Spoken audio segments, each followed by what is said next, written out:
जान जे कनी तोहन लगनी नु हमर बेटियो ना करियो। जल्दी जल्दी मसाला पीस देंगे उन्होंने पकाता ना हम काम धाम थोड़ी बताओ तो दिन भर में चाहिए परत परत खा के जाता सब। अब 3 गो घर में गोतनी बन गया तो कोनो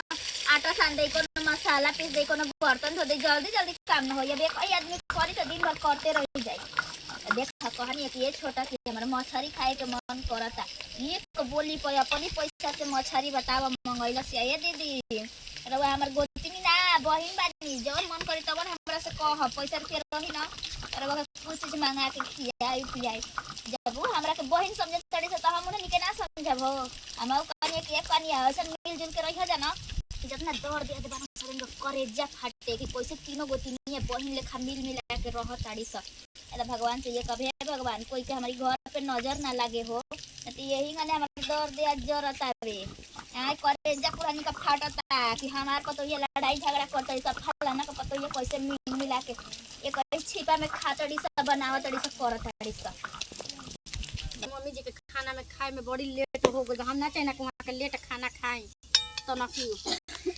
चलो मछली तरकारी दे बनी मसाला दूध के डाले के बाद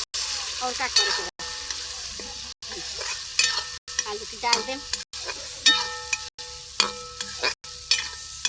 बताओ कल मम्मी जी के तेलो ना लागल का कैसे रात भर सूता नहीं कहनी मछली के तेल लगा दे रे तो लागत अनु के ए छटको अरे हम बनी हो आज दीदी रहुआ हां कौन जी मम्मी जी में ऊपर लइका रोवत रहल है अभी बनावते बनी मछलिया। अरे मम्मी जी के लेट हो गइल बई बारा आ वो वहां कहां गई है मम्मी जी कहीं लागत कि गोल बनी गंगा में घूमे गोल बनी देखिए आप बोल के आई नहीं है ना कि कनी जाके तेल लगा दो तेल गरम कर देले बनी सोचे तनी कि आई वहां के तो तेल लगाई हाथ से गोड़ेले ना बुझाला के लगा दी अब कहीं नहीं कहां वहां के चल गइल बनी माने वहां के दीदी एगो चीज हमरा घर में अच्छा लागेला जाना तनी का होतना हमनी के मिल जुल के तीनों गोतनी सास सब कोई रही ना जाके का कहे के का काल फेंको बाड़ी ना मतड़िए कनिया बताब आज मिली जुली सरकार बाड़ू जाए खाली ऐसा टाइम आई ना कि छोटा छोटा वाल करी पूजा हम कनिया के अम्मा जी नजर मत लगाई हमरा परिवार पे गांव घर के नु बात लेके ना इकुल ना सुनल जाला जानलू लेकिन कुछ कहीं दीदी आप से घर स्वर्ग भइल बाटे आप अपना मिल मिला के ना चलती बड़ जेठ रहुआ बानी तो हमनी का थोड़ी ना करती जा धरती जा आगे से आपे ना सहज के रखले बानी तो पीछे से आके हमनी के करतनी जा। देखो वो जैसे अगला हरावा चलेला वैसे ही न पछिलो हरावा चली बताओ बताई हमनी के घर में राजा हुसैना ह कि हौ करिया हई काम हई करे जे जवन बुझाला तवन कर देला तनी पानी ले ले ना हटी ना हम बनावतनी छोड़ी रहो जाई जाके आराम करी लो चलाओ हम लेके आवतनी पानी लेके आई ज्यादा ये भगवान हम तो सोचत रहे कि हमारे गोतनी खूब बढ़िया मिले लेकिन बहिन से भी ज्यादा हमनी के जान मान करेली भगवान करस ना कि कोई के नजर गुजर ना लागे और सही मिल मिला के बढ़िया से रही जाए। बताओ ये खाली ना कहनी हम ना कि ये छोट को जाके खानवा बना दे जा मछलिया बना दे जा अच्छा चावल ले आके तुरंते बनावे लगन मम्मी जी के तेल लगाए गोड़े हाथ ना तो कह के दीदी रोगो से हरा होइल बनी दीदी कोने नु के डाल दा आ कोने नु हां की जाके मम्मी जी के देखो जा काने बानी ए दीदी हैं मम्मी जी के तो तेल लगाइबे करब लेकिन रउवा चली और रउवा सिहरा गइल लोग भाई अभी हमारा के नहीं लगावे के तेल सुनो ना बोली माईए बाबू के सेवा करे में सब धाम बाटे जन लो लेकिन आप महतारी बाप से बढ़ के बानी समझनी ना ऐसा कोनो बात नहीं हम ही जन्म देले बानी ए दीदी जे जन्म देला ना उहे महतारी बाप भगवान ना कहाला समझनी जे दुख में काम आवेला ना ओसे बढ़ के भगवान कोई ना होला। चला आ तने मैं हम चलावत जन लो आई छिपा बर्तन जितना बानू तने ले जाके कहार तो पानिया हम बनाइयो ले तनी छिपा बर्तन धोइयो दे तनी आप लोग टेंशन मत ली ठीक है बाटे लकड़िया तेल अच्छी लागी तो भुजाई मसाला बा का जानी कहां गइल बबुआ कहत रहला कि मम्मी रे भुजिए के मछरिया दी कनी जो बड़ के बैठल बानी खिया दी कनी जो बड़ के बैठल बानी मांग के खा ले ना ना सुनला सा कहता कि ना मारे लग यहां ज्यादा ओकरा के 5 गो मछली डाल 4 गो धा दी हां देह से करी तो लगा हां यहां हमर पतो ही मिल के धन हो गईनी हमर सपना पूरा हो गई हम तीनों पतो ही एक से एक मिलल बाइसन लाखों में हीरा सब कहेला ताकि ए कुछ कहा तू तार सुधीर के माई तार पतो एकदम हीरा आइल बे हीरा छोटकी सबसे बढ़िया आइल बे हम कहने हमर लइके हीरा बा चलो पतो ही काहे ना हीरा होई दी जान गई है ना रहे त तेल एही त सुखले दबा दो अभी सुबह हवे तेल लगैले रहलिए बड़ा का हो जाई 3 गो पता और भाई ना कम से कम दिन में तो 6 बार मिसाई ई चाहिए त बात सही कलू सुबह लगैले त दबा तार मन में त जानलू आ मेन हमर लइका लाखों में हीरा बारस जान जाइ ह लइका बल्कि तन में नहीं सुन त हमर पतो इतना कुनु पूछी में हाथ यहाँ खोले का साफा कह देले माने कि तू हमरा माई के खुश रखबे तबे हम सोचिए कि तबे हम खुश होइना ऊ खाली उन बात फेंकेला समझ ली ह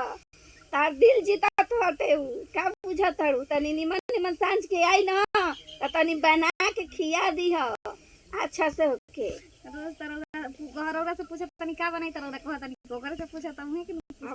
लइका से ना पूछ के बनाई तो लागेला मम्मी जी ना के दीदी जी खिसिया देन जता ऐसा कोनो बात नहीं है हो हमर दोनों जन पतो है भाई सन उ औरी हीरा है सन उनके साथ साथ रह के तू देख ली है जान जा हम रोक छक ना लगाने अपन पतो ही के जान लो मम्मी कहत रही ना जाइए तो शिकायत ना आवे के चाहिए तो हम ते रात रही अगर कोनो गलती हो जाई तो मम्मी जी रोरा हमरा फोन कर के शिकायत करम त कितना डांटती है आई हे कनिया ऐसा कोनो बात हम मम्मी के साथ ना हनी नया विचार के साथ हनी जान जाई है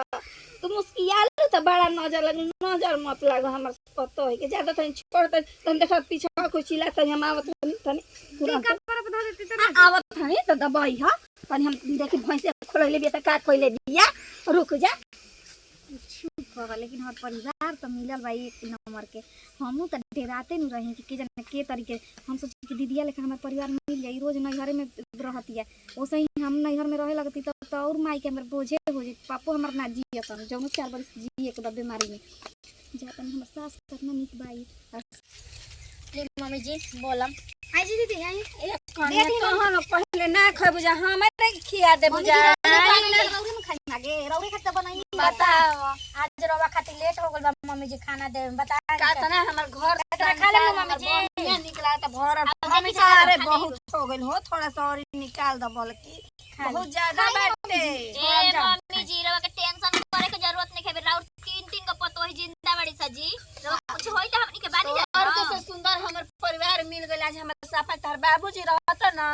त बहुत खुश होय त जान जी हजार जा बाबूजी हम ना वो जो बहुत खुश बहुत हमर सेवा देख के त हम लोग के हमर बहुत अंदर में मन करे जे हमर जुड़ा गई जान जी हजार तो हम लोग ना खा जा जा तो हम खा ले जान जे कनिया तो हम लोग ने हमर बेटियो ना करियसन बेटी तो ना जन्मैनी बाकी बेटी का सुख दे दियलु जे तो हम लोग बेटी ले कम बनी जा बताई बेटी पतो में बात रौरी बताए नहीं तो बस कहलन बेटी के जगह पर तो ही ना लेली सन बाकी आज हम सबसे कहतनी त हमारा पतो नहीं सबके पतो नहीं बेटी है पतो के सब हमर श्रद्धा पूरा देल तीनों जने 3 लाख के बाड़ू कमी करो तो कम मम्मी रौरा हमनी के बताई मम्मी के पूरा करो तब का आई ना की गलती करिए त रवा चोरी कुछ चुप हो गई डांटल बोलल करी गलती पर तना तुम कह देतो जानो त हमरा के बोले के मौका नहीं खुजत हमर प्रेम तुम को देख के हमर रोई पर देख मम्मी जी रवा कब कब तू कहले ना कारण पलवार हनी जा हमनी के जन्नी तुम के प्रेम देख के मम्मी जी अगर तुम हमनी के खुश रखे कोशिश करती लेकिन खुशी के मारे आंख में आंसू ना देख सकी ना खुशी के मारे आज तो ससुर त ए छोट को सुना ऐसे तो कहल जाला दीदी कि एगो माई छूटले त एगो माई मिलेले हमार तो माई कहेले ना आखिर रे बुच्ची जब से तोर बियाह भइल अपना सास के पाके हमरा के बुलाइए गइली हमनी के यहाँ के सास नानी मातारी नानी और ना तका उनको से बेसी हमर सास हमरा के जाने नहीं माने नहीं यही ले तो तोरा के फोन ना करी ना अम्मा जी सुनी मौसी जी के बियाह में जाता नु हक लड़की के बियाह बानू छोटकी के बनारसी साड़ी ले ले हमार मोतिया वाला साड़ी ले ले हम एक मटा कोड़ के पहन ले एगो छोड़ के हम जाए के हमने करवा ले जे हमार ना ए दीदी हम पैजनिया बा मम्मी जी के पहिना देब ना बाजी अच्छा लागी सोची हम बानी न बढ़ जे हम देख हम रवा चल तरह बाद हम ही न बानी बताई के दे कहता ना हमरा के मानत हो जा बहुत हमरा दिल के इतना सुकून पहुंच आइए दीदी रोग बाजारिया जाएब ना त मम्मी जी खातिर चूड़िया ले ले आई ठीक बा 17 लाठी ले ले आई अभी छोड़ दी तो अभी होइए तो पहिरैली हमरा के बताओ बीच में ना गवा रहेला नु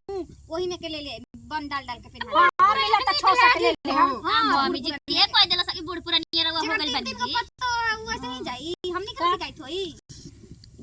तो नमक मक ले आवा जा ले दो आ देखा त बहरिया कुछ चिरा थका के आइल एगो प्याज फाड़ के ले आ मम्मी हम लिया देता निरवा के हम बहरियो देख लेते निरवा खाई ठीक बा हां ए कनिया हम तोहर के तुम जानत रह तू हमर साथ कबरस बैठी है दोनों उतार दे सा तोहर रोहन आ चाहे सहन में ढाल गई अपन बड़ापन दिखा देले बड़की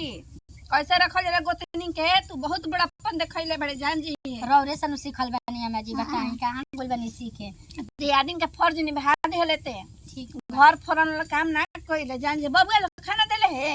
आ बतानी तो वहां के खियाई